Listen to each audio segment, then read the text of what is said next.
O Senhor esteja convosco. Proclamação do Evangelho de nosso Senhor e Salvador Jesus Cristo, segundo São João.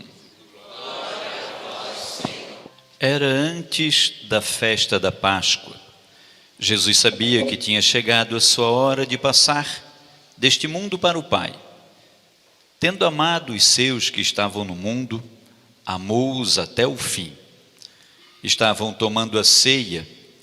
O diabo já tinha posto no coração de Judas, filho de Simão Iscariotes, o propósito de entregar Jesus.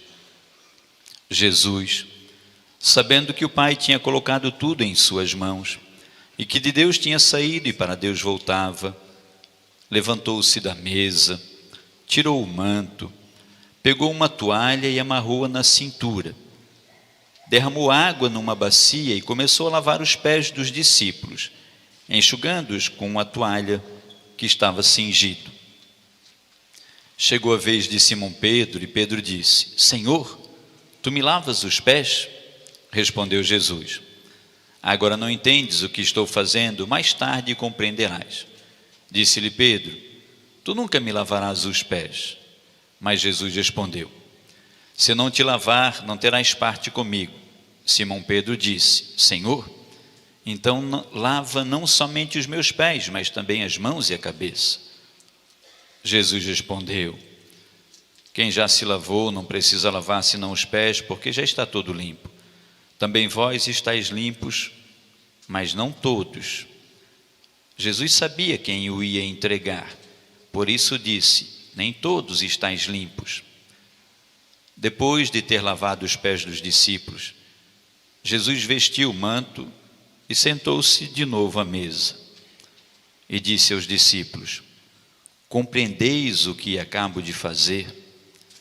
Vós me chamais mestre e Senhor, e dizeis bem, pois eu o sou. Portanto, se eu, o Senhor e mestre, vos lavei os pés, também vós deveis lavar os pés uns dos outros. Dei-vos o exemplo para que façais a mesma coisa que eu fiz. Palavra da salvação. Glória a vós, Senhor. Amados de Deus, hoje com essa missa nós abrimos o nosso tríduo pascal, que está inserido na nossa Semana Santa e que vai nos levar à Páscoa da Ressurreição, que vai abrir o tempo pascal, um tempo novo na vida da igreja. E a gente está procurando aqui na paróquia viver esse clima de Semana Santa, desde o Domingo de Ramos, essa espiritualidade. No Domingo de Ramos entramos com Jesus em Jerusalém, trouxemos os nossos ramos, abençoamos, bradamos Hosana, o que vem em nome do Senhor, Hosana nas alturas. Quem estava com a gente no Domingo de Ramos, levanta a mãozinha. Olha que bênção, Deus seja louvado. Depois nós viemos para a Segunda-feira Santa e visitamos Marta, Maria e Lázaro. Jesus foi à casa desses amigos e recebeu a unção, e nós também demos a unção aqui na segunda-feira. Vivemos a espiritualidade desse dia. Quem esteve conosco na segunda-feira? Olha que bênção.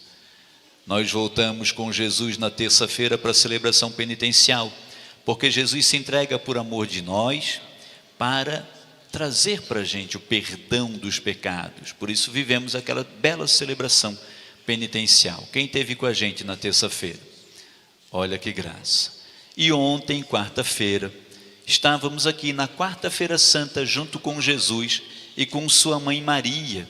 Refletimos as 7 dores de Maria. Singular o momento em que a gente refletiu as 7 dores de Maria, a espada que transpassa o coração da mãe.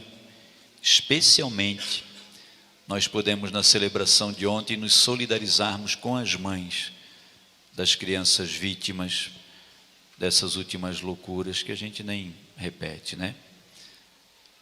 Mas podemos celebrar e rezar e meditar as dores de Maria e ver que Maria passa pelas dores que também nós passamos.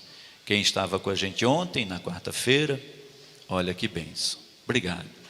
E hoje nós estamos aqui para começar o Tríduo Pascal, com essa missa que é a missa da instituição da Eucaristia, da instituição do sacerdócio, a missa que nos convida, Jesus nos convida à comunhão e à fraternidade. Por isso, o Senhor nos convida à comunhão, e daí eu pedi que as pastorais, os movimentos da igreja viessem com suas camisetas para demonstrar a nossa comunhão. O Monk veio com a camisetinha preta, a galerinha da Pastoral da Juventude está com as camisetas dos grupos de jovens, o movimento de irmãos com a sua camiseta, o coro veio com a sua farda bonitinha, todos para identificar a diversidade da igreja, mas a comunhão que Jesus celebra nesse dia. E a gente tem que perguntar para a gente hoje assim: o que era para o povo hebreu celebrar a Páscoa? O que foi para Jesus celebrar a Páscoa? E o que é para a gente hoje celebrar a Páscoa? Então a gente vê na primeira leitura, um texto do Êxodo. Muito tempo antes de Jesus Cristo já existia a festa da Páscoa. Muitos séculos antes de Jesus. Era a festa da passagem das dificuldades do inverno para as alegrias da primavera. O povo era um povo nômade, vivia basicamente do cuidado das ovelhas, e aí no inverno tinha dificuldade da pastagem. Então, quando estava se aproximando a primavera, o povo se alegrava e celebrava a Páscoa, a passagem das dores e dificuldades do inverno para as alegrias primaveris. E daí o povo se reunia, comia um cordeiro, porque logo eles iam se separar para buscar pastagens para o seu rebanho. Então um ia para um lado, um ia para o outro em busca da passagem. Então eles se reuniam em torno da mesa, que talvez muito provavelmente não fosse mesa como nós compreendemos hoje, né? Mas se reuniam em torno da comida, do cordeiro, e celebravam a alegria do inverno que estava acabando e da primavera que estava começando e ia trazer novas pastagens. Depois, mais ou menos 1250 anos antes de Cristo, essa festa da Páscoa toma um novo sentido, que agora é a passagem da escravidão do Egito para a terra prometida. E aí a palavra de Deus nos traz esse texto belíssimo do livro do Êxodo, muito antigo, as orientações. O Senhor diz para Moisés e para Arão: este mês será para você o começo dos meses. Fala para toda a comunidade, no 10º dia, cada um tome um cordeiro por família. Se a família não for bastante numerosa para comer um cordeiro, convide vizinhos mais próximos. Deveis calcular o número dos comensais. O cordeiro será sem defeito. Podereis escolher tanto um cordeiro quanto um cabrito. Devereis guardá-lo por alguns dias. Então toda a comunidade de Israel se reunirá, imolará o cordeiro ao cair da tarde. Tomareis um pouco do seu sangue e untareis os marcos das portas, nas casas que o comerdes. Nas casas que forem comidos esse cordeiro, o sangue do cordeiro deveria ser colocado no marco das portas. Comereis a carne nessa mesma noite, assada no fogo, com pães sem fermento, pães ázimos. Assim devereis comê-los com os rins cingidos. Comereis às pressas, pois a Páscoa está chegando, é a passagem do Senhor. Naquela noite passarei pela terra do Egito, ferirei na terra do Egito todos os primogênitos, desde os homens aos animais, infligirei castigos a todos os falsos deuses do Egito.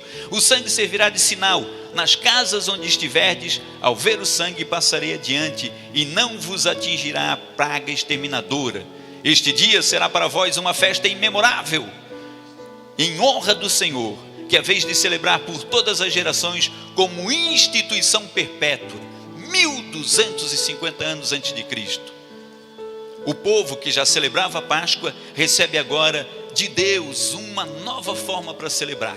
Vai celebrar a Páscoa vai comer o cordeiro, vai juntar todas as pessoas numa comunhão em torno da mesa para comerem juntos. E as casas onde aquele cordeiro tiver sido comido, onde as pessoas tiverem ficado reunidas em torno do cordeiro, tiverem comido do cordeiro, vão ungir a porta com o sangue do cordeiro.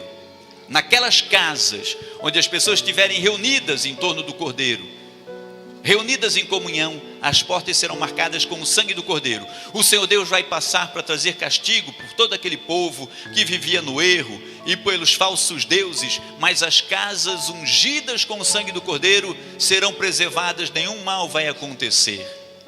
Filhos, e aí o Senhor dá a instrução dizendo que essa festa será uma festa memorável e vai ser celebrada como instituição perpétua. Uma festa que já acontecia, 1250 anos recebe esse novo tom, esse novo motivo, que vai ser a passagem da escravidão para a liberdade, mas o Senhor já diz que será uma festa perpétua. E notem, as casas onde as pessoas em comunhão ficaram reunidas em torno do cordeiro, comeram da carne do cordeiro, ungiram as portas, serão preservadas. Aí, filhos queridos, nós vamos ao texto da segunda leitura, que é uma carta que São Paulo escreve ao povo de Corinto. Paulo está escrevendo isso aqui mais ou menos 20 anos depois da morte de Jesus Cristo. Aí Jesus já veio ao mundo, Jesus já se entregou na cruz, Jesus já não está mais com eles, e Paulo não era um dos 12. Esses 12 apóstolos que estão aqui e que estavam com Jesus em torno da mesa, Paulo não estava com eles, porque Paulo é um apóstolo, é o último dos apóstolos. Depois de Paulo, mais ninguém é apóstolo do Senhor. Tem muita gente por aí se dizendo: eu sou apóstolo Beltrano. Atribui a si próprio um título que o Senhor encerrou com Paulo. E Paulo mesmo diz: eu não sou digno de ser chamado de apóstolo, eu sou um abortivo, porque ele não estava com os 12. O Senhor tem 12 apóstolos. E Paulo, ao formar a comunidade dos cristãos, Paulo, que não esteve nesse dia da ceia, Paulo diz para o povo de Corinto assim: olha só, irmãos, o que eu recebi do Senhor é o que eu transmito a vocês. Na noite em que foi entregue pelo traidor, por Judas, o Senhor Jesus tomou o pão, depois de dar graças, partiu o pão e disse: isto é o meu corpo que é dado por vós, fazei isto em memória de mim. Do mesmo modo, depois da ceia, tomou o cálice e disse: este é o cálice da nova e eterna aliança, que será derramado por vós e por todos para a remissão dos pecados. Todas as vezes que desse sangue beberdes, fazei isto em minha memória. Todas as vezes de fato que comerdes deste pão e beberdes deste cálice, estareis proclamando a morte do Senhor até que Ele venha. Lembra do Êxodo? Essa festa será uma festa memorável, uma festa perpétua. Agora, uma festa que já existia no povo nômade, toma uma nova dimensão com Moisés, o povo que vai sair da escravidão do Egito, e agora com Jesus uma nova dimensão. Veja que os discípulos estavam com Jesus e eles transmitiram isso que havia acontecido. Paulo está ali naquele tempo, nos 20 anos, na cercania dos acontecimentos, e já transmite para os seus aquilo que nós vivemos hoje aqui. Cristo com os seus parte o pão e diz: este é o meu corpo. Distribui o cálice com sangue e com vinho e diz: este é o meu sangue. E ao final disso ele pede: fazer isto em memória de mim. 1250 anos antes de Cristo, o Deus fala através de Moisés: será uma festa memorável, perpétua. Agora Cristo diz: fazei em memória de mim.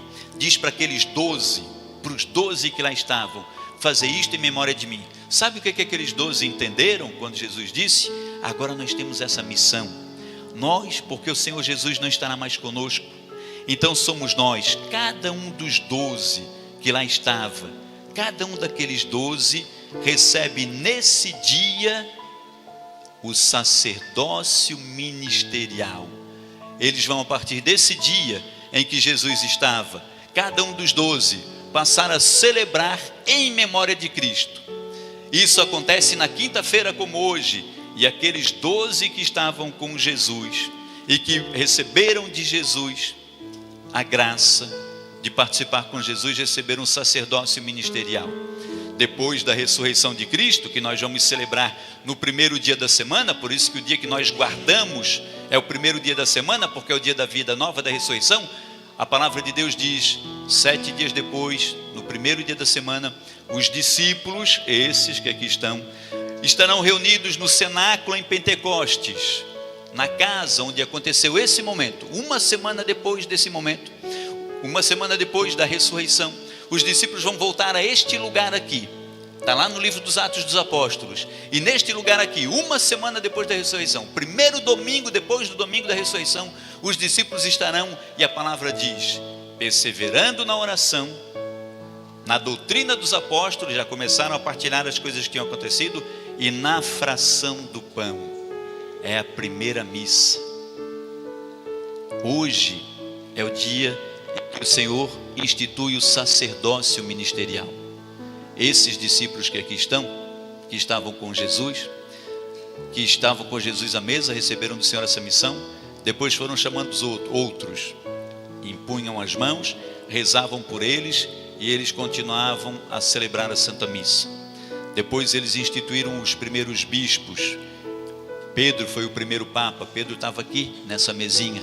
Ele começou a instituir os outros, que depois foram instituídos outros, primeiro ministros do Senhor, os presbíteros e os bispos.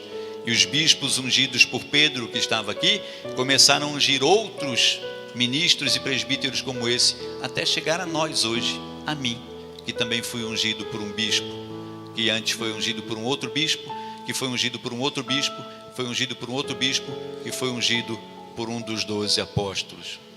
É o sacerdócio ministerial, não tem quebra. 2023 anos sem quebra, sem ruptura.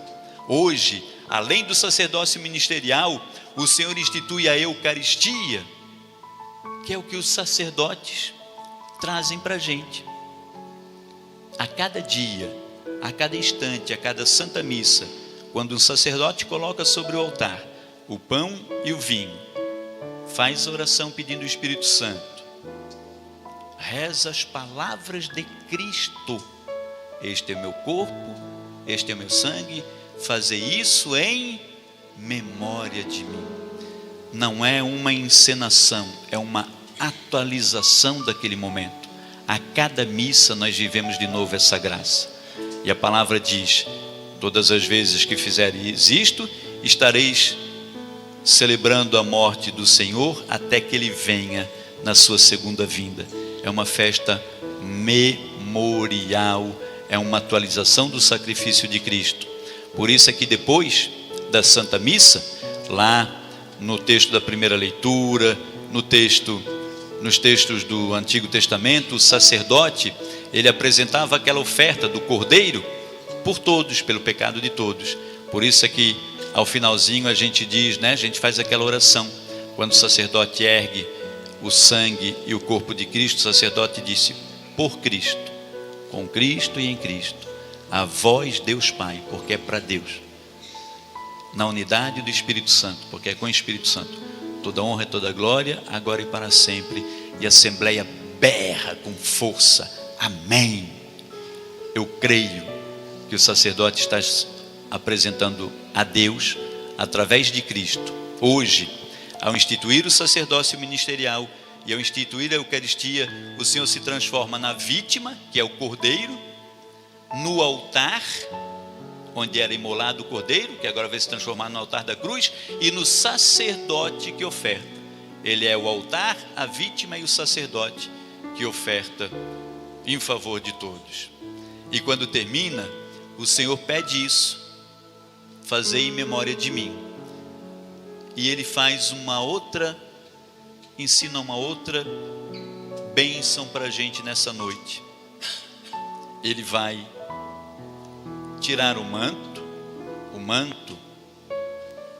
que Ele usa é o manto do mestre, daquele que tem os seus discípulos. Ele é o mestre, é o Senhor.